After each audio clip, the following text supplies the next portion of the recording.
Hello,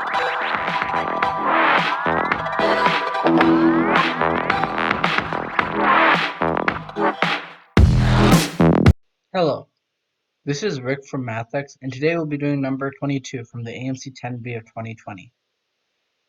Now, for being in a Final 5 problem, this problem's kind of short, and even though it looks a little scary, it's not as difficult as it should be for a Final 5 problem. So, let's just jump right into it. What is the remainder when 2 to the 202 plus 202 is divided by 2 to the 51 plus 1? Another thing I realized just by looking at this problem is for this AMC 10A and 10B, it seems like the test writers had like this unhealthy obsession with 2. Because on the 10A there was a famous problem with the powers of 2, and you have to write out your answer as the number of different powers of 2. But here we're just asked to divide really high powers of 2. It's almost like the test writers just wanted to emphasize the number 2 a lot. Anyways, back to the problem. So in the problem, we're given like two pieces of information. We're given a number, and a number we're supposed to divide from the other number to get a remainder. And at first glance, this looks like some really bad division. Like 2 to the 202, 2 to the 101, like these are scary numbers. So we have to make these terms easier for us to comprehend and deal with. One way by doing this is substituting 2 to the 51, or if we substitute 2 to the 51 in this case, then we'd have to express this as 2 to the 50 times whatever we substitute 2 to the 51 for. So actually in this case, it seems like a smart decision to substitute in a value for 2 to the 50. In that case, we can do 2 times whatever we plug in as 2 to the 50 squared, and add that to 2 times whatever we substitute in for 2 to the 50. So let's substitute 2 to the 50 as x. In that case, we can rewrite 2 to the 202 plus 202 as 4x to the fourth plus 202,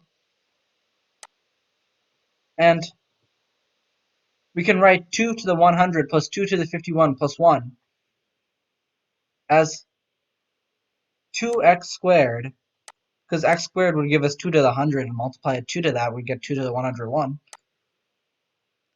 plus 2x, because x would give us 2 to the 50, multiplied by 2 again, 2 to the 51, and then add 1. So we see that we rewrote these two equations as a quartic equation, an equation with the highest degree of 4, and a quadratic equation, an equation with the highest degree of 2. So now we need to do some synthetic division to pull out the remainder when dividing these two numbers from one another.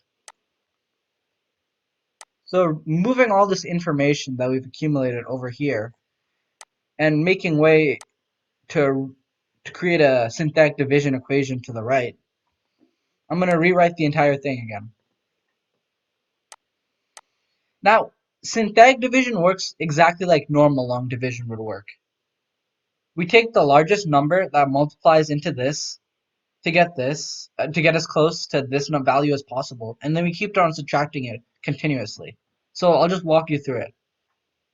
In order to get 4x to the fourth, we must multiply 2x squared by 2x squared. That would make the whole thing 4x to the fourth plus 4x cubed plus 2x squared. Subtracting that, we would get 0 for the x to the fourth term. We'd get negative 4x cubed, negative 2x squared, and then positive 202. Because on the bottom, we're subtracting 0 from 202. Then we need to find what multiplies into 2x squared to get negative 4x cubed. Negative 2x would multiply into 2x squared and we would get negative 4x cubed. But if we multiply negative 2x to 2x squared, we also have to multiply negative 2x to 2x and 1. So we would get negative 4x cubed minus 4x squared minus 2x. Once again, subtracting it, negative 4x cubed and negative 4x cubed cancel out with one another. Negative 2x squared minus negative 4x squared. Well, the negative and negative 4x squared would make this positive 4x squared. So negative 2x squared plus 4x squared would give us 2x squared. And once again, the negative minus 2x would make it positive 2x. We're subtracting from 0 once again, so the 202 comes down. And then, obviously, whatever would multiply into 2x squared would give us 2x squared. So 1 times 2x squared would give us 2x squared, and we have to multiply the rest of the equation. So 1 times 2x squared would give us 2x squared. 1 times 2x would give us 2x. And 1 times 1 would give us 1.